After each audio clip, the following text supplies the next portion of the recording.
11 ആഴ്ചത്തെ ഉപരോധത്തിന് ശേഷം പരിമിതമായ അളവിൽ ഗാസയിലെ മനുഷ്യർക്ക് സഹായം എത്തിച്ചു തുടങ്ങിയിരുന്നു. ഈ സാഹചര്യത്തിനിടെ ജനക്കൂട്ടത്തിന് നേരെ ഇസ്രായേൽ സൈന്യം വീണ്ടും വെടിവെപ്പ് നടത്തിയിരിക്കുകയാണ്. ഈ ആക്രമണത്തിൽ കുറഞ്ഞത് 3 പാലസ്തീനികളാണ് ശരിക്കും കൊല്ലപ്പെട്ടത്. മാത്രമല്ല 46 പേർക്ക് പരിക്കുമേൽക്കുകയുണ്ടായി. 7 പേരെ കാണാതായെന്ന് ഗാസയിലെ അധികൃതർ അറിയിക്കുകയും ചെയ്തു.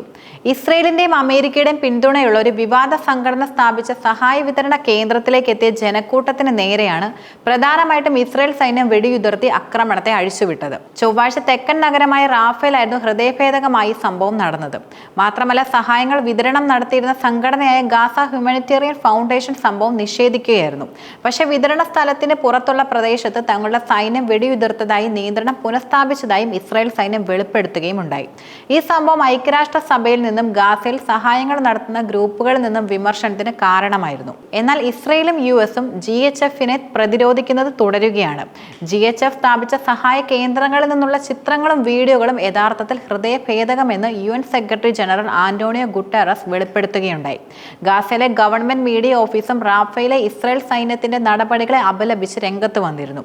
മീഡിയ ഓഫീസ് ഒരു പ്രസ്താവനയിൽ വെളിപ്പെടുത്തിയ കാര്യം സഹായം നൽകാനെന്ന വ്യാജേന ഈ സ്ഥലങ്ങളിലേക്ക് ആകർഷിച്ചു കൊണ്ടുപോയ പട്ടിണി കിടക്കുന്ന സാധാരണക്കാർക്ക് നേരെ ആ പ്രദേശങ്ങളിലോ പരിസരങ്ങളിലോ നിലയുറപ്പിച്ചിരുന്ന അധിനിവേശ സേന വെടിയുതിർക്കുകയായിരുന്നുവെന്നാണ്. ശരിക്കും റാഫേൽ നടന്നത് മനഃപൂർവ്വമായ കൂട്ടക്കൊലയും അതുപോലെ പൂർണ്ണ യുദ്ധ കുറ്റവുമാണ്. 90 ദിവസത്തിലധികം ഉപരോധത്തെ തുടർന്ന് പട്ടിണി കിടന്ന ദുർബലരായ സാധാരണക്കാർക്കെതിരെയാണ് ഈ ക്രൂരത ചെയ്തതെന്നും അവർ കൂട്ടിച്ചേർക്കുകയുണ്ടായി. ഇസ്രായേൽ അധിനിവേശം മനഃപൂർവ്വം സൃഷ്ടിച്ച മാനുഷിക ദുരന്തം കൈകാര്യം ചെയ്യുന്നതിൽ പൂർണ്ണമായും പരാജയപ്പെട്ടു എന്നതിന് ഈ സംഭവം നിഷേധിക്കാനാവാത്ത തെളിവാണെന്നും ഗാസയിലെ ഗവൺമെന്റ് മീഡിയ ഓഫീസും വെളിപ്പെടുത്തി കഴിഞ്ഞു. മാത്രമല്ല ഈ സംഭവം നടന്നതായി ഇസ്രായേൽ പ്രധാനമന്ത്രി ബെഞ്ചമിൻ നെതന്യാഹു തന്നെ അംഗീകരിക്കുകയും ചെയ്തിട്ടുണ്ട്. പാലസ്തീൻ കുടുംബങ്ങൾക്ക് ഭക്ഷണം വിതരണം ചെയ്യുന്ന വിതരണ കേന്ദ്രങ്ങളുടെ നിയന്ത്രണം ഞങ്ങൾക്ക് യഥാർത്ഥത്തിൽ നഷ്ടപ്പെട്ടു. മാത്രമല്ല സന്തോഷകരമെന്ന് പറയട്ടെ, ഞങ്ങൾ അത് വീണ്ടും നിയന്ത്രണത്തിലാക്കി എന്നായിരുന്നു നെതന്യാഹു നടത്തിയ പ്രതികരണം എന്നത്. ഗാസ മുനമ്പിൽ പോഷകാഹാരക്കുറവിന് തെളിവില്ലെന്നും അദ്ദേഹം അവകാശപ്പെടുകയുണ്ടായി. കൂടാതെ യുദ്ധത്തിന്റെ തുടക്കം മുതൽ ഇന്ന് വരെ ഒരു മെലിഞ്ഞ ആളെ പോലും നിങ്ങൾ കാണുന്നില്ല എന്നും അദ്ദേഹം കൂട്ടിച്ചേർക്കുകയുണ്ടായി. അതേസമയം ഗാസയിൽ മാധ്യമപ്രവർത്തകന്റെ വീടിന് മുകളിൽ ബോംബിട്ട് ഇസ്രായേൽ ആക്രമണം നടത്തുകയുണ്ടായി. ഗാസയിൽ മാധ്യമപ്രവർത്തകനായ ഉസാമ അൽ അർബീദിന്റെ വീടിന് നേരെയാണ് ഇസ്രായേൽ പ്രധാനമായിട്ടും ആക്രമണം നടത്തിയത്. ആക്രമണത്തിൽ അദ്ദേഹത്തിന്റെ കുടുംബത്തിലെ 8 പേരാണ് കൊല്ലപ്പെട്ടത്. മാത്രമല്ല അർബീദ് അത്ഭുതകരമായി ആക്രമണത്തിൽ നിന്നും രക്ഷപ്പെടുകയും ചെയ്തു. അദ്ദേഹത്തെ തകർന്നടിഞ്ഞ വീടിന്റെ അവശിഷ്ടങ്ങൾക്കിടയിൽ നിന്നും വലിച്ചെടുക്കേണ്ട അവസ്ഥയായിരുന്നു ഉണ്ടായിരുന്നത്. മാത്രമല്ല പുലർച്ചെ മുതൽ മാത്രം ഇസ്രായേൽ 15-ലേറെ മനുഷ്യരെ കൊന്നൊടുക്കിയെന്ന് റിപ്പോർട്ടുകളും പുറത്തു വന്നിരുന്നു. വെസ്റ്റ് ബാങ്കിൽ ഇസ്രായേൽ ആക്രമണത്തിൽ ഒരാൾ മരിച്ചതായി റിപ്പോർട്ടും നിലനിൽക്കുന്നുണ്ട്. മാത്രമല്ല ജസീം ഇബ്രാഹിം അൽ സദയാണ് പ്രധാനമായിട്ടും കൊല്ലപ്പെട്ടത്. ഗാസയിൽ സഹായത്തിനായി കാത്തു നിൽക്കുന്നവർക്കിടയിലേക്ക് നടത്തിയ വെടിവയ്പ് 3 പാലസ്തീനികൾ കൊല്ലപ്പെട്ടു. കൂടാതെ 46 പേർക്ക് പരിക്കുമേറ്റു. ഈ സാഹചര്യത്തിനിടെ US മുന്നോട്ട് വെച്ച വെടിനിർത്തൽ പദ്ധതി ഹമാസ് അംഗീകരിച്ചു. പക്ഷേ ഇസ്രായേൽ അത് തള്ളിയിരിക്കുകയാണ്. ഈ സാഹചര്യത്തിൽ USും നിലപാട് മാറ്റിയെന്ന സൂചനയാണ് പുറത്തു വരുന്നത്.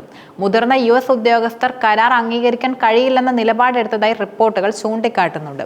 ചർച്ചകൾക്ക് നേതൃത്വം നൽകിയ US പ്രസിഡന്റിന്റെ പ്രത്യേക പ്രതിനിധി സ്റ്റീവ് വിറ്റ്കോഫ് ആണ് ഹമാസിന്റെ ചില നിർദ്ദേശങ്ങൾ അംഗീകരിക്കാനാകില്ലെന്ന് പ്രധാനമായിട്ടും പറഞ്ഞത്. മാത്രമല്ല ഇക്കാര്യത്തിൽ താൻ മാത്രമല്ല തീരുമാനമെടുക്കുന്നതെന്നും വിറ്റ്കോഫ് കൂട്ടിച്ചേർത്തു. കൂടാതെ 70 ദിവസം നീളുന്ന വെടിനിർത്തലും ജീവനോടെയുള്ള 10 ഇസ്രായേൽ തടവുകാരെ വിട്ടുകൊടുക്കുകയുമാണ് കരാറിന്റെ പ്രധാന നിർദ്ദേശമെന്നത്. ഗാസയിൽ നിന്ന് ഇസ്രായേൽ സേനയുടെ ഭാഗിക പിന്മാറ്റം കരടിൽ ഉൾപ്പെടുത്തുകയുണ്ടായി. മാത്രമല്ല ദീർഘകാലം ഇസ്രായേൽ തടവ് അനുഭവിക്കുന്ന പാലസ്തീനികളെ വിട്ടയക്കാനും തീരുമാനമുണ്ടായിരുന്നു. പക്ഷേ കരാറിനോട് ഇസ്രായേൽ വിയോജിപ്പ് പ്രകടിപ്പിച്ചതിനെ തുടർന്ന് USും കരാർ നടക്കില്ലെന്ന നിലപാടെടുത്തു. ഇസ്രായേൽ ഗാസയിൽ നടത്തുന്ന വംശഹത്യയിൽ പ്രതിഷേധിച്ച് 800-ലധികം അഭിഭാഷകരും അക്കാദമിക് വിദഗ്ധരും അതുപോലെ വിരമിച്ച മുതിർന്ന ജഡ്ജിമാരും ഇസ്രായേലിന് മേൽ ഉപരോധം ഏർപ്പെടുത്തുമെന്ന് UK സർക്കാരിനോട് അഭ്യർത്ഥിച്ച് രംഗത്ത് വരികയുണ്ടായി. മാത്രമല്ല അടിസ്ഥാനപരമായി അന്താരാഷ്ട്ര ബാധ്യതകൾക്കനുസൃതമായി പ്രവർത്തിക്കാനും ഇസ്രായേൽ സർക്കാരിനും മന്ത്രിമാർക്കും മേൽ ഉപരോധങ്ങൾ ഏർപ്പെടുത്താനും മറ്റ് നടപടികൾ സ്വീകരിക്കാനും അവർ ആവശ്യപ്പെടുകയും ചെയ്തു. കൂടാതെ UK ഉൾപ്പെടെയുള്ള എല്ലാ രാജ്യങ്ങളും വംശഹത്യ തടയുന്നതിനും ഇസ്രായേലിന് ആവശ്യമായ ശിക്ഷ ഉറപ്പാക്കുന്നതിനും വേണ്ടി പ്രവർത്തിക്കാൻ യഥാർത്ഥത്തിൽ ബാധ്യസ്ഥരാണ്. അന്താരാഷ്ട്ര മാനുഷിക നിയമങ്ങളോടുള്ള ബഹുമാനം ഉറപ്പാക്കുന്നതിനും അതുപോലെ അന്താരാഷ്ട്ര നിയമലംഘനങ്ങൾ അവസാനിപ്പിക്കുന്നതിനും തടയുന്നതിനും നിയമപരമായി തങ്ങളുടെ അധികാര പരിധിയിലുള്ള എല്ലാ ന്യായമായ നടപടികളും സ്വീകരിക്കാൻ രാജ്യങ്ങൾ തയ്യാറാവുകയും വേണം. യുകെയുടെ ഇതുവരെയുള്ള നടപടികൾ ഈ മാനദണ്ഡങ്ങൾ പാലിക്കുന്നതിൽ യഥാർത്ഥത്തിൽ പരാജയപ്പെട്ടു എന്നും ബ്രിട്ടീഷ് പ്രധാനമന്ത്രി കെയർ സ്റ്റാർമറിനെ അഭിസംബോധന ചെയ്ത് കത്തിൽ ഒപ്പിട്ടവർ എല്ലാം വെളിപ്പെടുത്തുന്നുണ്ട്. ഗാസയിൽ വംശഹത്യ ശരിക്കും നടക്കുന്നുണ്ട്. മാത്രമല്ല, അല്ലെങ്കിൽ കുറഞ്ഞത് വംശഹത്യ നടക്കാനുള്ള ഗുരുതരമായ അപകട സാധ്യതയുണ്ടെന്ന് അവർ പ്രസ്താവനയിൽ വെളിപ്പെടുത്തുകയും ചെയ്തു.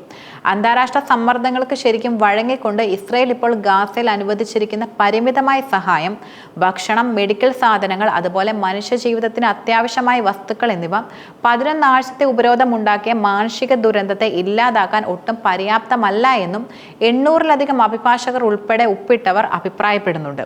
അതേസമയം ഗാസയിൽ ഇസ്രയേൽ ഒരേസമയം സൈനിക പ്രവർത്തനങ്ങൾ വർദ്ധിപ്പിച്ചുകൊണ്ടിരിക്കുകയാണെന്ന് അവർ ചൂണ്ടിക്കാട്ടി.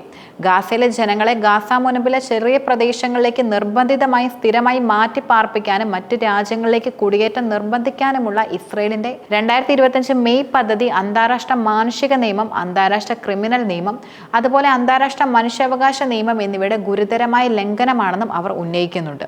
മാത്രമല്ല, മുതിർന്ന ഇസ്രയേലി മന്ത്രിമാർ ഗാസ മുനമ്പിന്റെ മുഴുവൻ പ്രദേശത്തിന്റെ നിയന്ത്രണം ഏറ്റെടുക്കാനും അതുപോലെ ഹമാസ് നശിപ്പിക്കപ്പെടുന്നവരെ ആക്രമണം തുടരാനുള്ള ആവശ്യവും ഉന്നയിക്കുകയുണ്ടായി. മാത്രമല്ല, മുനമ്പിൽ അവശേഷിക്കുന്നവരെ തുടച്ചു നീക്കണമെന്നും മന്ത്രിമാർ ആവശ്യപ്പെടുകയും ചെയ്യുന്നുണ്ട്.